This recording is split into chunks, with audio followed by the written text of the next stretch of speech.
What's up guys and welcome to my channel Flame of a 4. In this video on issue 65 from Build a DeLorean from Back to the Future, we're going to be doing the luggage compartment.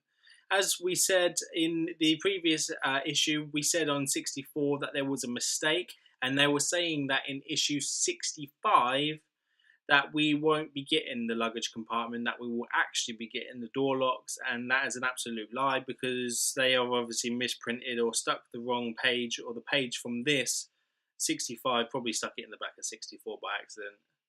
But you know, they do make mistakes. So we've got the luggage compartment. We're not going to be doing the door locks at all. So we'll get onto that in the next issue. Right guys, so again, make sure you got all your pieces out. You need to have a luggage compartment interior, 2 edge strips, a lock, a tank, a spare wheel belt, 4 screws which are DM, 8 screws BP, 3 screws GP, and 2 DP screws. Once you've done that, you will need to fix into place the 2 edge strips. The 2 edge strips here are quite easy to do. You just need to make sure they have got locating lugs. They are pretty easy to do, like I say, as you can see here. You need to make sure that that line curvature's up there because obviously this will sit around the window frame. They are held on by BP screws. As you can see there, along there, BP screws. So there's 3 each side. And like I just said a moment ago, it's just they are locating lugs, so you shouldn't get this wrong. It should be quite easy for you to get it right. But you never know. Sometimes the lugs might be broke off or something because they do tend to send stuff in bags. Right, the next thing we need to do is affix the lock. That's held in by GP screws. I'll try and get a good angle here so that you can actually see the GP screws held in place. There is a bit of an issue here where of seeing it, you know, I can't get the right angle for you to see it, but it is back there, and you just want to make sure that that little slit at the top there is in position how it is there. There you go, there's a little slit there. Make sure that that is showing at the top. Right, so the next thing we need to move on to is affixing the tank. So the tank is held in by 2 GP screws. It does take a little bit of manoeuvring to get it to go into that hole, but once it's in place, it is literally just 2 GP screws. Remember guys, this is plastic. Please don't over tighten these screws because you do not want to round them off. And if you do, then you're going to have to make a phone call to Eaglemoss. And we all know that they are not very fast at delivering anything quickly. Although my last issues actually came first class recorded because I phoned up and complained about how long they were taking. But that's not a problem. I was missing a couple of screws, to be fair.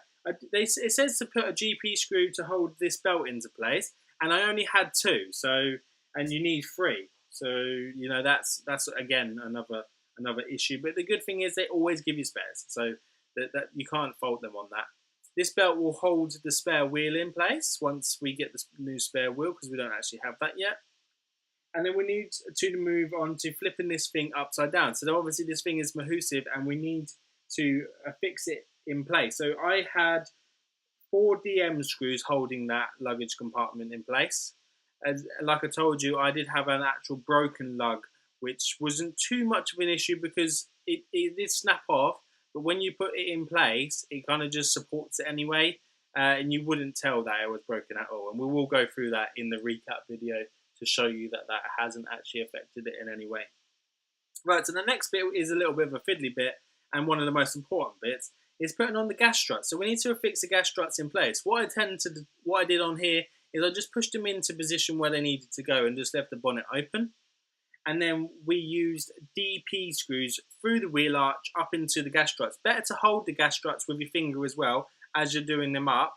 The reason being for this is because it stops it moving. You don't want to tighten them up too much, but you know, some people have had these gas struts around the wrong way. All you need to make sure when we lift up the bonnet here is that the silver bits of the gas strut are attached to the bonnet and the black bits are attached to the other section. There you go. So that's it held up into place. So it's pretty good. There you go. It does probably need a tiny bit of Vaseline or a little bit of lubrication on those. I'm not too sure whether that will work or whether anyone has actually done that. Just because they were a bit difficult getting in and out, you know.